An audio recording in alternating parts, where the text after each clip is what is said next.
With spherical cells, the formulas are a little bit more complicated, but we will, just like with the cuboidal cells, we'll need to calculate the surface area and then the volume in order to determine the surface area to volume ratio. So for surface area, the formula that we have is 4 pi r squared. And so when we do that, remember, I am expecting that you show your formula and then you show your setup. So those are the two things that I'm looking for when you are doing this. So my formula, my setup, and then when we calculate this, we get 314.159. When we need to round it, because it's a decimal, make sure you round to 3 decimal places when possible. And then my pen keeps not working, so bear with me on the timing. So we have volume, and the formula for volume is 4/3 of the pi r cubed. And so there's my formula. Now we need to set it up.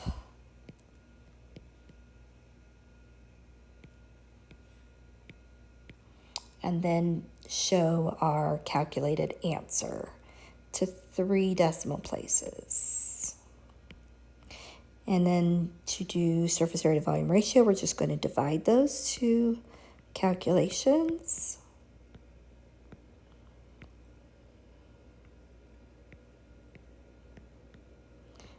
And then let's go ahead and circle our final answer. It's actually 0.59999, but when you round it to 3 decimal places, we have 0.600. And then for our second cell example on spherical cells, using those same formulas, show the setup with our R of 8, and then show the calculated answer to 3 decimal places.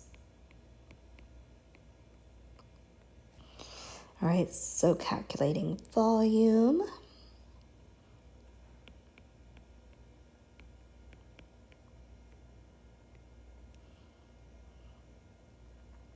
Show the setup.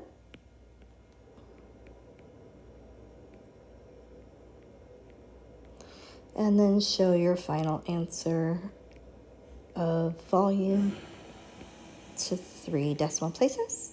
And then calculate your surface area to volume ratio by dividing your surface area. Pen's not working again. Your surface area by the volume. And then circling your answer, rounded to 3 decimal places. All right, so looking at this, the question is, how does the radius affect the surface area to volume ratio?